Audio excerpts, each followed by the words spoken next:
everybody. Welcome to Tier 1 Interventions, where we work on helping you gain the core in your classroom. I am Cheri Dotter, your classroom coach. That's Cheri with a C and Dot with a stutter. I'm here today with Jonily Zupanzik, your instructional coach on mathematics, and we are here to help you learn how to deliver your math instruction in a very unique way. Today, we're going to talk about the pain problem. Jonily, get us started. Hey everybody, I'm Jay-Z in the house, Jonily Zupanzik, and Tier 1 Interventions is, as Cheri said, strengthening your core regular classroom. This is for specifically the classroom teacher partnering with the intervention specialist, instructional coach, curriculum leader, principal, special service provider, occupational therapist, speech therapist. How can kids get exactly what they need in the Tier 1 core regular general classroom? Too often we have kids leaving the room to be pulled out for small group Tier 2 or Tier 3 intervention. By today, in 2025, the amount of pullout that is needed or necessary, so to speak, is astronomical. We need to either avoid or severely reduce the need to pull students out of the Tier 1 regular core general classroom. The strategy for doing this is strengthening the core.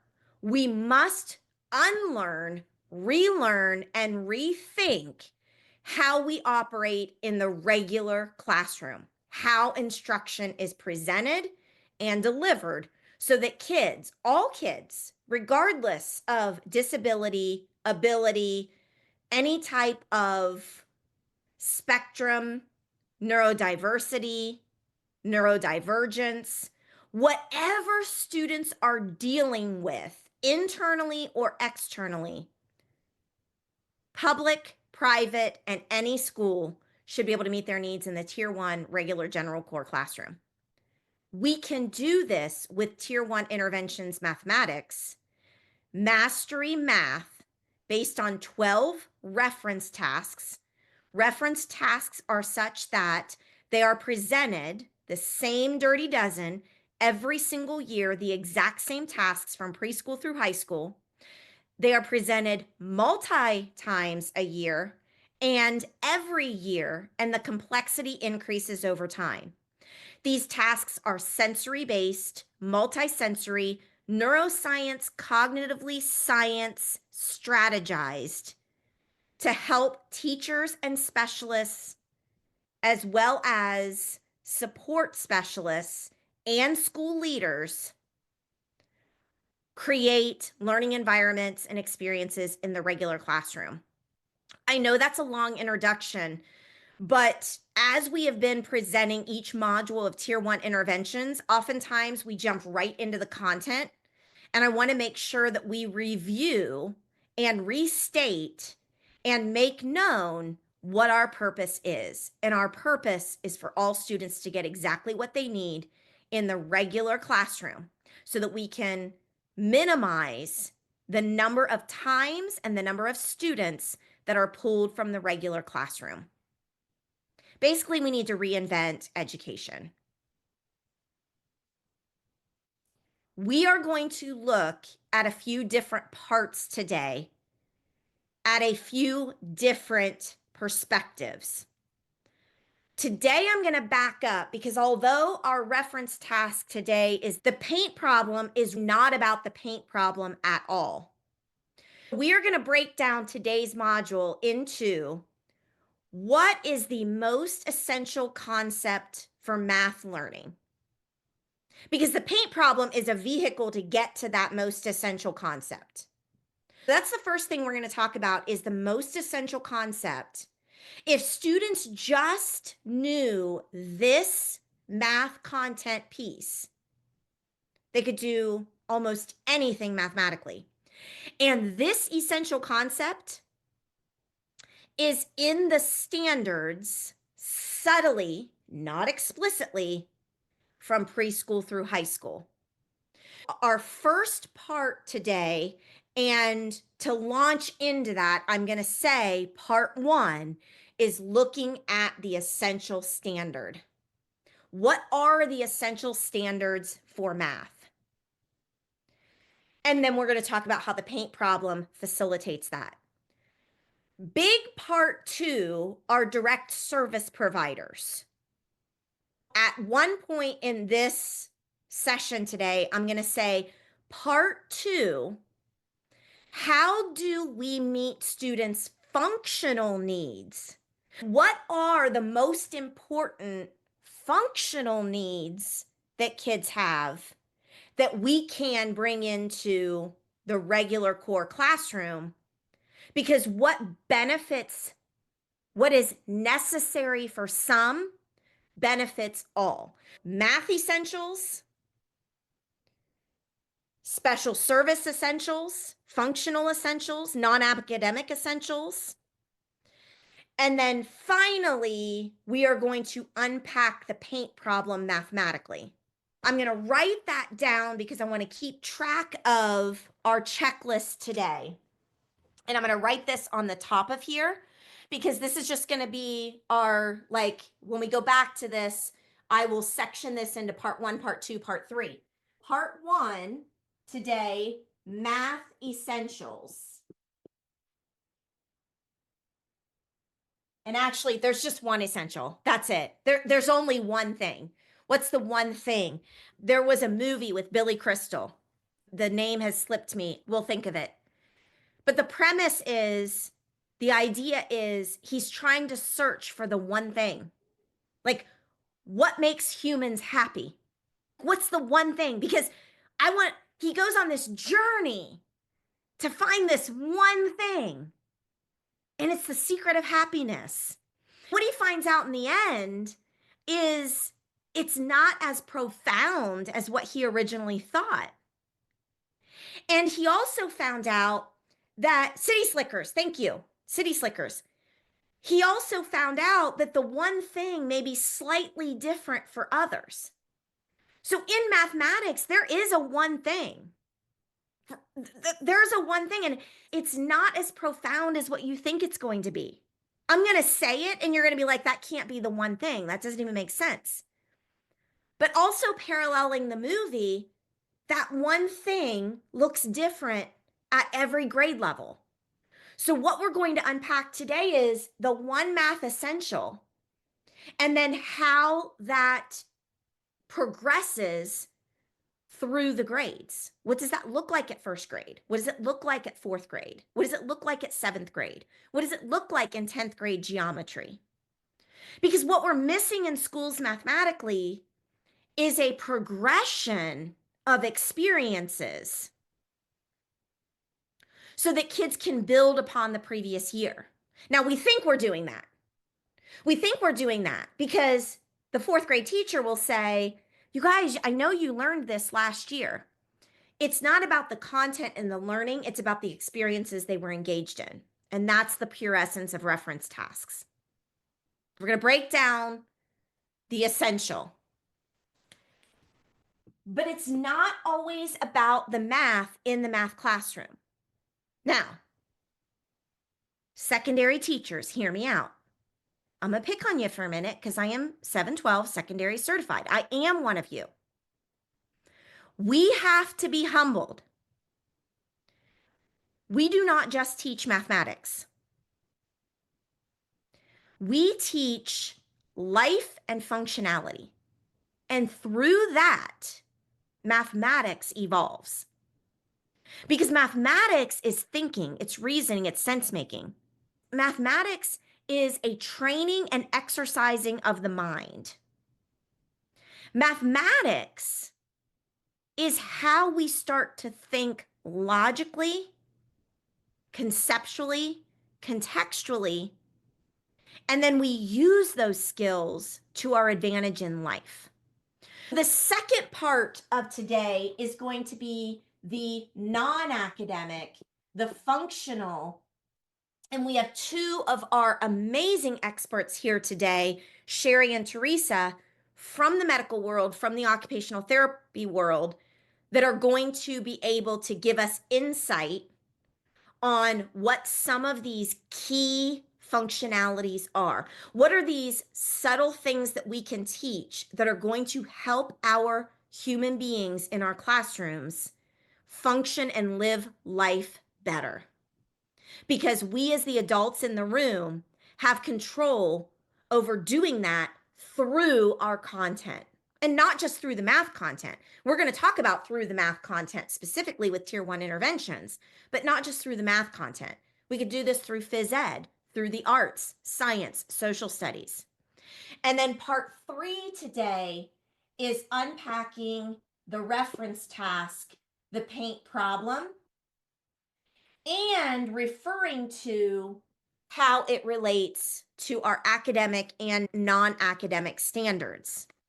Now, in addition to that, there are 4 questions that we always like to answer, but our session today is not going to be broken down into these 4 parts. I'm going to put the 4 questions that we answer through this, like what's our why? Like, why do we care about this? I'm going to put that off to the side because other modules have been structured in that format. But today we're just going to keep those 4 things in mind as we go through each of these parts. Each of these parts will connect to these other structures.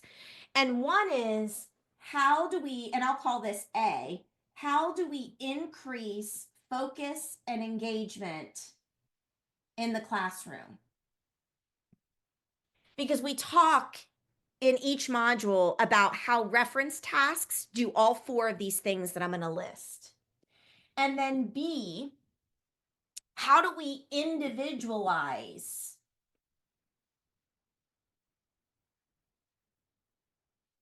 With one lesson, less prep and less stress for the adult. That's the key. We all know ways of individualizing that take 17 hours to plan.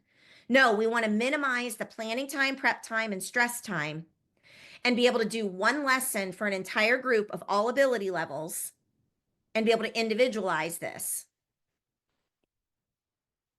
The third piece is, how do we make math accessible? This is why I don't write these, because I don't know how to spell accessible. I think that's correct, but chat me if not. And we cannot make math accessible by stripping the complexity and simplifying it, because that's what we do, and it's not working. How do we increase the complexity and rigor of mathematics, even for our most struggling student, but also increase the accessibility at the same time? These are outcomes that we want from Tier 1 interventions techniques. And then finally, how do we improve memory and retention of content? Here are all of the pieces that if you go back and watch any other module in Tier 1 interventions, level 1, year 1, different pieces of this are focused on depending on the reference task. There's our overview, and part 1, right now, part 1 is, what are the math power standards? And I'm going to make that singular and not plural. What is the standard, the concept, the content piece that if I had to pick just one to teach at every grade level, this would not only build fact fluency, automaticity, improve number sense, it would do everything that we want kids to have mathematically. In the chat right now, go ahead and type what you think the one thing is. One concept. That's it.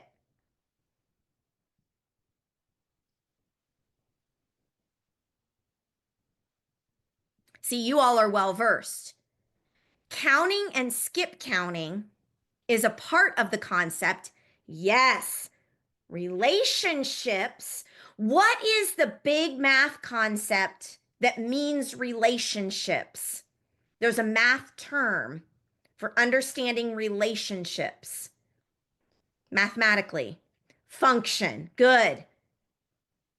Okay. There is one important concept that is completely and directly related to function, but is actually more important than function. And it's the pure essence of counting. Natalie.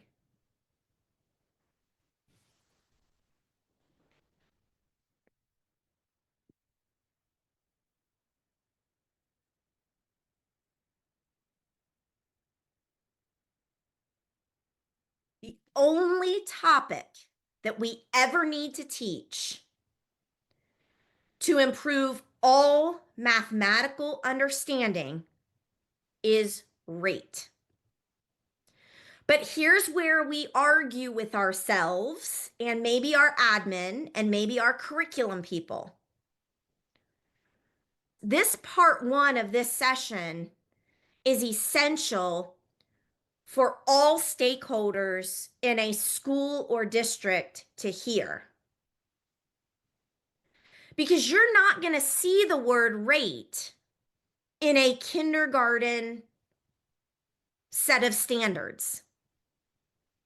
What you will see in the kindergarten standards is we want kids to be able to count to a certain number by ones. 1, 2, 3, 4, 5, 6, 7, 8, 9, 10.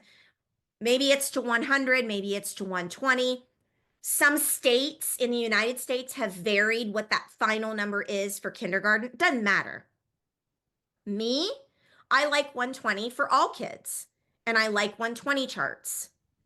The other thing that I want to mention today is when I said the paint problem is not about the paint problem, today is going to be a combination and connection of a few different reference tasks.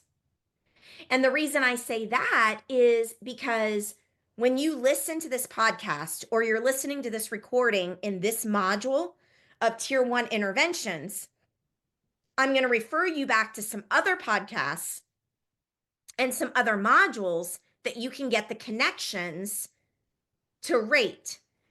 And the first one is the module or any podcast that has anything to do with 120 chart. I was in a kindergarten classroom yesterday. I had never met these kids. It was in a high poverty building. And it was absolutely a beautiful experience. I walk in and I knew in my head, I had 4 things, 4 reference tasks that I wanted to do in 35 minutes with kindergartners that I had never met in a high poverty school with very high needs. I audio taped this, and in Tier 1 interventions on this module, if you are a member, I will put this kindergarten audio and it will be named Kindergarten Multitask and Rate. You will have access to that audio. I just recorded it yesterday. It's not been uploaded anywhere. The four stimulations, experiences I wanted kids to have were quick dots, fact-based quick dots. There are 2 types of quick dots, fact-based and function-based. Fact-based, and I'm going to show you right now the quick dot that I gave. Fact-based is when each stage of the quick dot has the same number of dots. When each chunk of the quick dot has the same number of dots. This was the quick dot, and this will be uploaded into this module as well. For those of you that are listening to the podcast and not watching, there are 7 chunks, and each chunk is a rectangle of 8 dots. So 2 by 4 arrays with 8 dots each. This is a quick dot fact. This is to build fact fluency. This is to build single digit multiplication automaticity. A quick dot is I show this to the kinders for a few seconds, I take it away, I have them raise their hands and tell me how many dots they see, and then how did they see the dots arranged. That is the one experience I wanted kids to have. Now, because each of these chunks, each of these stages have the same exact number of dots, 8, the goal was to skip count by 8s. We were at carpet and we were just having conversations about this. What do you see? What do you notice? I show them the dots again and I have kids talk about what they see and what they notice. What do they know about 8? How much is 1 8? How much are 2 8s? And then we practice a technique called whisper counting. Whisper counting helps toddlers, primary school kiddos, how to skip count by numbers that we would typically not have them skip count by, like the number 8. At Carpet, we started learning this whisper counting technique. We point to each dot in one chunk and we whisper 1, 2, 3, 4, 5, 6, 7, 8. When we get to the final dot in that chunk, that's our loud number. That's how many dots were in that chunk. Then I say to students, how much is 1 8? 8. And that's a phrase I want kids to know because this is what function is. 1 8 is 8. Then how much are 100 eighths? Do you see? That jump, that efficient counting, that explicit rule is all about function. Being able to figure out what the explicit rule is to be able to do higher numbers with a certain pattern. Then we say, okay, what was our loud number? 8. Let's whisper again. 9, 10, 11, 12, 13, 14, 15, 16. 16 is our loud number. How much are 2 8s? 16. Then we whisper count. And then I say to students, I wonder how much 4 8s are. Now, I had never met these kids. They had never done this before. They'd never done a quick dot. They'd never done a whisper counting. And right away, I release them to go back to their seats. I give them a 120 chart that I'm going to show you a visual of right now. There are many adaptations. Cheri, I want you to talk about this when we get to the function. Oh, let's talk about it now. She's got it right there. This girl is on fire. This is why she's our brain boss. Okay, this is why Cheri is our classroom coach, brain boss, partner in crime, you name it. The girl's got it all. I like 4 120 charts on a sheet, and my kinders didn't have too much trouble with this. But an adaptation when we start utilizing the 120 chart for other exercises, Cheri has taken the 120 chart where I put 4 on an 8.5 by 11 sheet, and she has enlarged one 120 chart to put on 2 sheets. So Cheri, talk to us a little bit about this adaptation, which these are the things we're going to talk to you about in part 2 of today, which is some of those adaptations and functionalities, non-academic things that we can support kids with. Cheri, tell us about what you did here. How simple. I used Canva. I just took the image of a 120 chart, not a PDF.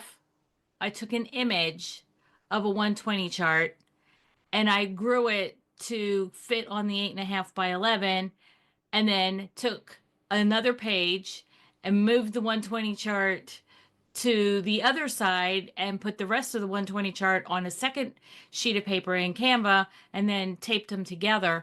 The other thing I did was created one 120 chart on 4 pieces of paper because Amy, one of the teachers we have in the classroom today, has a student who has had difficulty, I can get the words out, who has had difficulty with his vision and needed things even bigger. One of the adaptations that you can do for the 120 chart is in making it bigger. I won't know if I'd go much smaller than what Jonily has there. Agreed. But one of the things that I am working with, I have a student that I'm tutoring right now in mathematics. And one of the things that we have been talking about is taking the 4-on-1 page, but she wanted the full size. So she's using full size 120 charts, and she's highlighting her multiplication tables, and then we are laminating them so that she has them available. And because they're full size, as she's having struggle with being able to see the smaller ones, we've been working on that and trying to link that back to what it looks like when she has a problem in front of her in the classroom. Mom tells me that she is starting to use the 120 chart in her digital math program. It is she is starting to carry it over into other instruction. This is beautiful because if you are aware of Hattie's research, visible learning, it's not the same as visual. We're not talking about visual here. Visible learning is understanding as the instructor or facilitator what the student is thinking and what their brain is doing.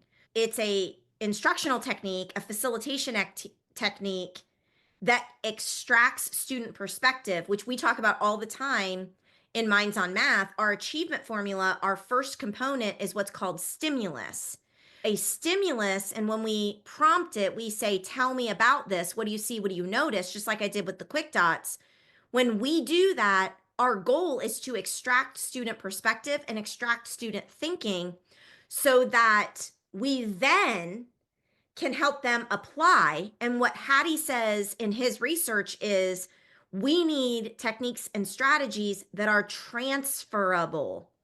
If we have instructional facilitation strategies that allow students to transfer that experience, just like Cheri said, this child now is using the 120 chart from math tutoring session, but applying it, transferring that strategy and technique to her digital program. So when we can get transfer of knowledge, that is the highest level of learning and understanding. And that's what we want students to be able to do. Transfer of knowledge does not happen when we teach algorithms and procedures. I'm not saying don't teach algorithms and procedures. We need to teach algorithms and procedures, but just understand that is not going to elevate understanding of number. It's not going to elevate number sense. It's not going to elevate math achievement. It's not going to increase thinking, reasoning, and sense making. And it's definitely not going to create a transfer knowledge application opportunity. So just keep those in mind, depending on what your goals are. The other reason I like what Cheri said about the much larger spaces is then we have room to put a physical manipulative. I like cubes. I like block cubes. Those are one of my favorites. Don't like the teddy bear. The teddy bear has no mathematical structure. I'm not in love with teddy bears as manipulatives. I'm in love with blocks as manipulatives because we can transfer the block to a lot of other math concepts and skills. That comes back to that transfer technique. What I also like about what Cheri said is now one of the reasons that Cheri actually enlarged the 120 chart is another one of our reference tasks and another one of our tier 1 interventions modules is locker problem.